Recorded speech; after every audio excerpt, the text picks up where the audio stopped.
Good morning, students. Welcome once again. Let's start our today's topic, and it is our last theory of the today. ये हमारी आज की आखिरी theory है मतलब इस चैप्टर की बॉन्डिंग के लिए, केमिकल बॉन्डिंग के लिए, which is molecular orbital theory. Shortcut में इसको हम एमओ भी बोलते हैं। So developed by F Hund and R S Mulliken in 1932। इन दोनों ने इसको डेवलप किया था। इसके मेन साइलेंट फीचर्स क्या हैं? What is the salient features of this? First point, the electrons in a molecules are present in the various molecular orbital। जो इलेक्ट्रॉन होते हैं वो मोलिकुलर ऑर्बिटल में प्रेजेंट होते हैं। जैसे कि इलेक्ट्रॉन जो होते हैं एटम्स में, वो ऑर्बिटल्स में प्रेजेंट होते हैं। एटॉमिक ऑर्बिटल में प्रेजेंट होते हैं एटम्स में, और मोलिकुलर ऑर्बिटल मॉलिक्यूल्स में मोलिकुलर ऑर्बिटल में प्रेजेंट होते हैं। Okay, the atomic orbitals of comparable energy and proper symmetry. देखो, जो एटॉमिक ऑर्बिटल है जिसकी एनर्जी लगभग सेम होती है और जिनकी सिमेट्री प्रॉपर होती है, वो कंबाइन होते हैं एंड मोलिकुलर ऑर्बिटल बनाते हैं। While an electron in atomic orbital is influenced by one nucleus. जैसे एटॉमिक ऑर्बिटल में एक न्यूक्लियस से इलेक्ट्रॉन इन्फ्लुएंस्ड होता है, जबकि मोलिकुलर ऑर्बिटल में क्या होता है? It is influenced by two और मोर न्यूक्लियाई। इसमें दो या दो से ज़्यादा न्यूक्लियाई के ऊपर वो डिपेंड होगा। नंबर ऑफ एटम कितने हैं उसमें, उससे वो प्रभावित होगा। दस एन एटॉमिक ऑर्बिटल जो होता है वो मोनोसेंट्रिक होता है, इसमें एक ही सेंटर होगा। Atomic orbital is monocentric while a molecular orbital is polycentric. Monocentric मतलब इसमें एक ही सेंटर होगा, एक ही न्यूक्लियस होगा एटॉमिक ऑर्बिटल में, जबकि molecular orbital it is polycentric. ठीक, the number of molecular orbital form is equal to the number of combining atomic orbital. जितने एटॉमिक ऑर्बिटल कंबाइन होंगे उतने ही मोलिकुलर ऑर्बिटल बनते हैं। जैसे when two atomic orbital combine, जब दो एटॉमिक ऑर्बिटल कंबाइन होंगे तो two molecular orbital are form, दो मोलिकुलर ऑर्बिटल बनेंगे। One is known as bonding, जिस एक होगा bonding molecular orbital, while the other is called anti bonding molecular orbital. और दूसरा, तो जब दो ऑर्बिटल कंबाइन होंगे तो दो मोलिकुलर ऑर्बिटल बनेंगे, जिसमें एक बॉन्डिंग मोलिकुलर ऑर्बिटल बोलेंगे और दूसरे को हम एंटी बॉन्डिंग मोलिकुलर ऑर्बिटल बोलेंगे। ठीक है, the bonding molecular orbital has lower energy. जो बॉन्डिंग मोलिकुलर ऑर्बिटल होगा उसकी लोअर एनर्जी कम होगी, एंड हैंस ग्रेटर स्टेबिलिटी, और वो ज़्यादा स्टेबल भी होगा bonding molecular orbital and corresponding anti bonding molecular orbital से। ठीक है, just the electron probability distribution around a nucleus in atom is given by N atomic orbital. जो इलेक्ट्रॉन की जो प्रोबेबिलिटी है डिस्ट्रीब्यूशन वो न्यूक्लियस के चारों तरफ, वो एटॉमिक ऑर्बिटल से हम देते हैं। जैसे कि इलेक्ट्रॉन प्रोबेबिलिटी डिस्ट्रीब्यूशन है group of nuclei in molecule is given by molecular orbital. इसमें हम मोलिकुलर ऑर्बिटल से देखेंगे इलेक्ट्रॉन डेंसिटी को। नेक्स्ट है the molecular orbital like atomic orbitals.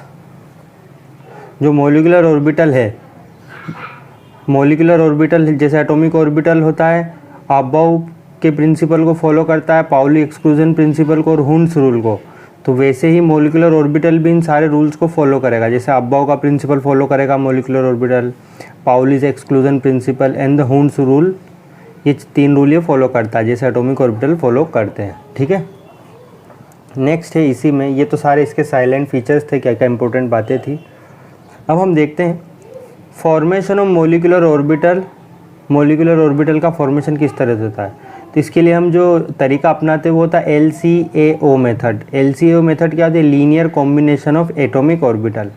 ठीक है, इसमें क्या होता है, जैसे ये साई है, साई मोलिकुलर ऑर्बिटल कब बनता है? साई A ये एटॉमिक ऑर्बिटल है और साई B ये एटॉमिक ऑर्बिटल है। दो एटॉमिक ऑर्बिटल है, ये प्लस माइनस कंडीशन में है, तो प्लस माइनस कंडीशन में है, तो ये सिग्मा है।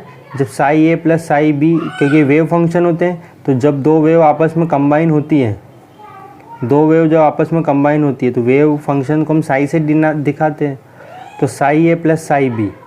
तो इससे जो ये सिग्मा बना है, ये जो मोलिकुलर ऑर्बिटल बना है, ये बॉन्डिंग मोलिकुलर ऑर्बिटल है। और ये सिग्मा स्टार है Sai A minus psi B, मतलब जब दो वेव आपस में सब्सट्रैक्ट होगी तो दो वेव का जब एडिशन होता है तो सिग्मा मोलिकुलर ऑर्बिटल बनता है, और जब दो आपस में सब्सट्रैक्ट होती है तो वो सिग्मा स्टार मोलिकुलर ऑर्बिटल बनता है। तो ये सारे पॉइंट को अब हम एक एग्जाम्पल से समझने की कोशिश करते हैं, उससे अच्छे से समझ में आएगा। ये है एग्जाम्पल आपका हाइड्रोजन मॉलिक्यूल्स का। ये देखो हाइड्रोजन मॉलिक्यूल का फॉर्मेशन किस तरह से हुआ। ये है हाइड्रोजन मॉलिक्यूल H2, इसमें 2 हाइड्रोजन एटम है। ये सारे पॉइंट को भी हम समझते हैं। देखो ये है, ये एटॉमिक ऑर्बिटल, ये हाइड्रोजन है, एक हाइड्रोजन, और ये है दूसरा हाइड्रोजन। ये हाइड्रोजन में इसका इलेक्ट्रॉनिक कॉन्फ़िगरेशन 1s होता है, तो ये s वाला है, और एक ये दूसरा हाइड्रोजन, ये दोनों हाइड्रोजन एटम है ना, तो ये दोनों आपस में कंबाइन होंगे। तो देखो ये 2 तरह से कंबाइन हो सकते हैं। ये इनकी इंक्रीजिंग एनर्जी है। जब ये सिग्मा, ये इनका वेव फंक्शन साई ए प्लस साई बी इनमें एडिशन होगा, तो एक ये वाला ऑर्बिटल बनेगा, bonding molecular orbital, bonding orbital जिसकी एनर्जी कम होगी। देखो इन दोनों से इसकी एनर्जी कम है। और एक सिग्मा स्टार, साई ए माइनस साई बी, जब 2 वेव आपस में सब्सट्रैक्ट होंगी तो ये जो मॉलिक्यूलर ऑर्बिटल बना है ये एंटी बॉन्डिंग मॉलिक्यूलर ऑर्बिटल। तो जब ये दो, एक एटॉमिक ऑर्बिटल ये है और एक एटॉमिक ऑर्बिटल ये है, जब ये दोनों आपस में कंबाइन हुए तो एक तो बना बॉन्डिंग मॉलिक्यूलर ऑर्बिटल जिसकी एनर्जी कम है, and other is formed which is anti bonding molecular orbital, इसकी एनर्जी ज़्यादा है। तो हमारे पास टोटल 2 इलेक्ट्रॉन है। हम अब इलेक्ट्रॉन को फिल करेंगे, ये 2 हम उसी हिसाब से फिल करेंगे। इसमें 2 इलेक्ट्रॉन फिल करेंगे पहले, उसके बाद इसमें जाएंगे। तो हमारे पास टोटल 2 इलेक्ट्रॉन है, तो दोनों इलेक्ट्रॉन यहाँ फिल हो जाएंगे और एंटी बॉन्डिंग मॉलिक्यूलर ऑर्बिटल खाली रहेगा। ठीक है, नेक्स्ट है condition for the combination of atomic orbital. Atomic orbital के कंबाइन होने के लिए क्या क्या कंडीशन है। देखो कौन से एटॉमिक ऑर्बिटल कंबाइन होंगे। The combining atomic orbital must have the same और नियरली द सेम एनर्जी। इनकी एनर्जी जो है वो या तो सेम होनी चाहिए 2 एटॉमिक ऑर्बिटल की, या लगभग नियरली सेम होनी चाहिए। जैसे 1s combine with 1s orbital, 1s orbital जो है एटॉमिक ऑर्बिटल वो 1s वाले से कंबाइन होता है, ना कि 1s वाला 2s वाले से कंबाइन नहीं हो सकता, क्योंकि दोनों की एनर्जी में डिफरेंस है। इसके अलावा सेकंड पॉइंट है the combining atomic orbital must have the same symmetry. जो कंबाइनिंग एटॉमिक ऑर्बिटल्स है उनकी सिमिट्री सेम होना चाहिए। सिमिट्री मतलब उनका एक्सिस सेम होना चाहिए अबाउट द मॉलिक्यूलर ऑर्बिटल। जैसे कि 2pz वाले से कंबाइन हो सकता है, क्योंकि ये z एक्सिस पर है, ये भी z एक्सिस पर, लेकिन 2pz वाला 2px वाले से कंबाइन नहीं हो सकता, क्योंकि ये z एक्सिस पर है और ये x एक्सिस पर है, दोनों की सिमिट्री अलग अलग है। उसके अलावा the combining atomic orbital must overlap to maximum extent. तो जैसे वैलेंस बॉन्ड थ्योरी में ओवरलैपिंग हो रही थी, उसी तरीके से जो कंबाइनिंग एटॉमिक ऑर्बिटल है इनमें भी ज़्यादा से ज़्यादा ओवरलैपिंग होनी चाहिए।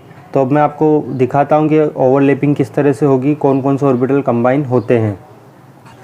See this diagram, this is the atomic orbital. देखो ये एनर्जी है, एनर्जी ऊपर की तरफ बढ़ रही है। ये 1s वाला एटॉमिक ऑर्बिटल है और ये एक दूसरा 1s वाला एटॉमिक ऑर्बिटल है। ये दोनों आपस में कंबाइन होंगे और ये बनाएंगे, ये एक तो सिग्मा वाला बनाएंगे सिग्मा 1s, और एक बनाएंगे सिग्मा स्टार 1s। ये 2 मॉलिक्यूलर ऑर्बिटल, एक तो मॉलिक्यूलर ऑर्बिटल ये है बॉन्डिंग मॉलिक्यूलर ऑर्बिटल, और एक ये है एंटी बॉन्डिंग मॉलिक्यूलर ऑर्बिटल। इसकी एनर्जी कम होगी और इसकी एनर्जी ज़्यादा होगी। तो देखो ये 1s वाला 2 तरह से कंबाइन हो सकता है। 1s वाला 1s से जब कंबाइन होता है इसमें एडिशन होगा, 2 वेव फंक्शन में एडिशन होगा 1s और 1s जब ये ऐड होंगे तो ये बनाएंगे sigma 1s bonding molecular orbital. ठीक है, ये बॉन्डिंग सिग्मा मॉलिक्यूलर ऑर्बिटल ये नीचे वाला, और जब ये 1s वाला 1s वाले से इनमें सब्सट्रैक्शन होगा तो ये anti bonding sigma molecular orbital बनाएंगे। और इसका डायग्राम कुछ ऐसा होगा, ये बीच में ये नोडल प्लेन है और एक इलेक्ट्रॉन डेंसिटी इस तरफ होगी और एक इस तरफ होगी, ये बीच में यहाँ पर कुछ भी नहीं होगा। ये डायग्राम आपको बनाने आने चाहिए। ठीक है, तो देखो ये 1s वाला 1s से कंबाइन होके बॉन्डिंग सिग्मा बनाएगा, और 1s दोनों आपस में सब्सट्रैक्ट होकर एंटी बॉन्डिंग बनाएंगे। ठीक है, एक होगा बॉन्डिंग और एक होगा एंटी बॉन्डिंग। तो ये 1s वाला था। अब नेक्स्ट देखो आप, you can see this atomic orbital. ये है आपका 2pz वाला, ये 2pz वाला एटॉमिक ऑर्बिटल है, ये 2pz वाला। ये 2 2pz वाले आपस में कंबाइन होंगे तो 2 बनाएंगे, एक बनाएंगे सिग्मा 2pz और एक बनाएंगे सिग्मा स्टार 2pz। तो ये है बॉन्डिंग मॉलिक्यूलर ऑर्बिटल जिसकी एनर्जी कम है, और एक ये है एंटी बॉन्डिंग मॉलिक्यूलर ऑर्बिटल जिसकी एनर्जी ज़्यादा है। तो ये 2 आपस में कंबाइन हुए तो 2 ही बनेंगे। ठीक है, तो देखो जब इनमें एडिशन होगा, जब ये आपस में ऐड होंगे 2pz वाला 2pz वाले से ऐड होगा। ये p वाले का ऑर्बिटल डम्बल शेप का होता है, तो डम्बल शेप जब ये दो आपस में कंबाइन हो जाएंगे तो ये जो प्लस वाला दिख रहा है और ये प्लस प्लस दोनों आपस में कंबाइन होकर एक बड़ा ये इस तरह से लोब बनाएंगे, और ये जो माइनस वाला है ये छोटा हो जाएगा, ठीक है। और ये प्लस ये इसका न्यूक्लियस है, एक न्यूक्लियस ये है और एक न्यूक्लियस ये है, दो न्यूक्लियस ये बनाएंगे सिग्मा 2pz। इसको हम बोलते हैं बॉन्डिंग सिग्मा मोलिकुलर ऑर्बिटल। और जब इनमें ये एंटी बॉन्डिंग मोलिकुलर ऑर्बिटल बनेगा सिग्मा 2, ये बनेगा एक 2pz वाला, 2pz वाले से सब्सट्रैक्ट होकर anti bonding sigma molecular orbital बनाएंगे। इसका शेप कैसा होगा, ये देखो, ये बीच में ये नोडल प्लेन रहेगा, ये लाइन दिख रही है, सिग्मा स्टार 2pz वाला बनाएंगे। उसके बाद ये वाला लोब है ये छोटा रहेगा, इस फिर ये जो दूसरी तरफ पे ये लोब भी छोटा रहेगा और ये वाला इस तरफ बड़ा रहेगा, ये वाला बड़ा रहेगा। तो एक लोब छोटा रहेगा, एक लोब बड़ा रहेगा। तो इस तरह से आप इसको ड्रॉ कर रहे हैं। नेक्स्ट आप देखो,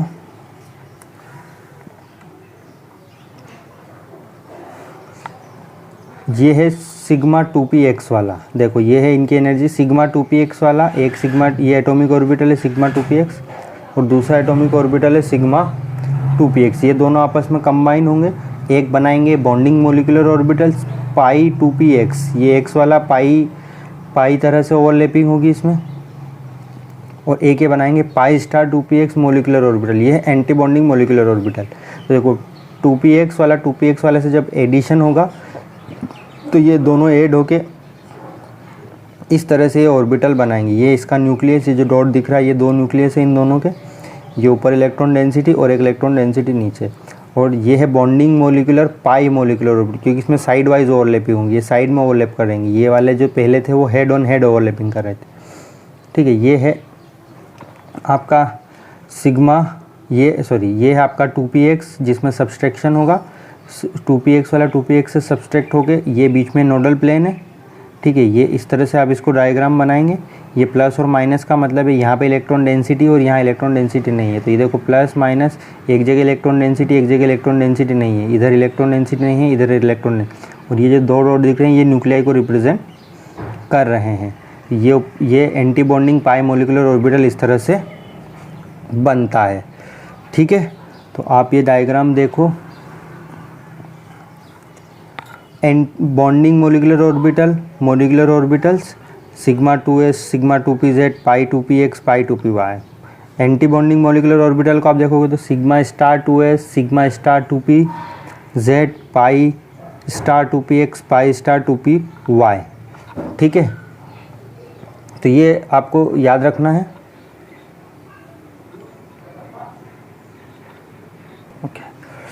ओके सी दिस। तो जिस तरह से हम इलेक्ट्रॉनिक कॉन्फ़िगरेशन करते हैं एटॉमिक ऑर्बिटल का, उसी तरह से अब हम मॉलिक्यूलर ऑर्बिटल का इलेक्ट्रॉनिक कॉन्फ़िगरेशन करेंगे। तो ये एनर्जी लेवल डायग्राम है फॉर मॉलिक्यूलर ऑर्बिटल। ये एनर्जी का है, एनर्जी किस तरह से इनकी बढ़ रही है मॉलिक्यूलर ऑर्बिटल्स की। तो ये देखो ये एनर्जी लेवल डायग्राम है for oxygen and fluorine molecules के लिए। ऑक्सीजन और फ्लोरीन के लिए इस वाले सीरियल ऑर्डर को आपको याद रखना। देखो सबसे पहले sigma 1s, then sigma star 1s, फिर sigma 2s, then sigma star 2s, फिर सिग्मा 2pz, फिर पाई 2px equal to pi 2py। ये दोनों इक्वल होंगे एनर्जी में। उसके बाद में pi star 2px equal to pi star 2py, ये दोनों इक्वल होंगे। देन सबसे सिग्मा स्टार 2pz। तो ये पूरा इलेक्ट्रॉनिक कॉन्फ़िगरेशन करने के लिए आपको ये सीरियल ऑर्डर ध्यान रखना है फॉर ऑक्सीजन एंड फ्लोरीन के लिए, ये याद करना है। और इसके अलावा ये जो है lithium oxide lithium, beryllium, boron, carbon, nitrogen, इनके लिए ये वाला सीरियल ऑर्डर आपको याद रखना है। दोनों में फ़र्क है थोड़ा सा। देखो sigma 1s sigma star 1s sigma 2s sigma star 2s, यहाँ तक तो सेम है। इसके बाद में ये थोड़ा सा डिफरेंस है, यहाँ पे देखो ये है पाई 2px equal to pi 2py, फिर उसके बाद आएगा सिग्मा 2pz। यहाँ पे ये डिफरेंस है, बाकी सब एज इट इज़ है। Pi star 2px is equal to pi star 2py and then sigma star 2pz। तो ये था इनका इलेक्ट्रॉनिक कॉन्फ़िगरेशन, ये आपको याद रखना है। अब कुछ चीज़ें और देख लेते हैं हम, उसके बाद में इसको एंड करते हैं। Electronic configuration and molecular behaviour, ये हमारा टॉपिक है। इलेक्ट्रॉनिक कॉन्फ़िगरेशन और मॉलिक्यूल किस तरह से बिहेव करेगा। सबसे पहले देखते हैं हम स्टेबिलिटी ऑफ मॉलिक्यूल। देखो ये NB का मतलब है number of electrons in bonding orbital. Bonding orbital में जितने इलेक्ट्रॉन होंगे उसको हम NB से बताएंगे। Na number of electron in anti bonding orbital, anti bonding में जितने इलेक्ट्रॉन है उसको हम Na से लिखेंगे। तो Nb is greater than Na अगर होगा तो मॉलिक्यूल स्टेबल होगा। मतलब अगर Nb में ज़्यादा इलेक्ट्रॉन है और Na में कम इलेक्ट्रॉन है तो वो मॉलिक्यूल स्टेबल होगा। और अगर Nb is less than Na then molecule जो है अनस्टेबल होगा। मतलब इसमें कम इलेक्ट्रॉन है और इस वाले में ज़्यादा है तो मॉलिक्यूल अनस्टेबल होगा। नेक्स्ट पॉइंट है आपका बॉन्ड ऑर्डर। बॉन्ड ऑर्डर क्या आता है? Nb minus Na divided by 2। Nb bonding electron और Na anti bonding electron divided by 2। ठीक। थर्ड पॉइंट है nature of the bond. Nature of the bond में हम देखेंगे कि 1, 2 और 3, इसको जब हम अभी कैलकुलेट करेंगे, इसको 1, 2 और 3, अगर 1 आता है तो सिंगल बॉन्ड है, डबल आता है तो 2 आता है तो डबल कोवेलेंट बॉन्ड है, 3 आता है तो ट्रिपल कोवेलेंट बॉन्ड है। मैग्नेटिक नेचर दो तरह का हम देखेंगे। डायामैग्नेटिक का मतलब है रिपेल्ड बाय मैग्नेटिक फील्ड, जो मैग्नेटिक फील्ड से रिपेल करे, और एक है paramagnetic, attracted by magnetic field, जो मैग्नेटिक फील्ड को अट्रैक्ट करे वो पैरामैग्नेटिक, जो दूर जाए मैग्नेटिक फील्ड से वो डाया, और जो मैग्नेटिक फील्ड से पास आए वो पैरा। ठीक है, तो ये कुछ इंपॉर्टेंट पॉइंट है and remaining point will be discussed in our next session. Okay, अब हम इसके बाद आगे पढ़ेंगे बॉन्डिंग इन सम। यहाँ से मेन कहानी शुरू होगी। ये तो अभी सिर्फ थ्योरी थी। ओके, तो आज के लिए इतना ही। आप सभी को बहुत बहुत शुक्रिया, धन्यवाद इस वीडियो लेक्चर को देखने के लिए। Bye bye, thank you.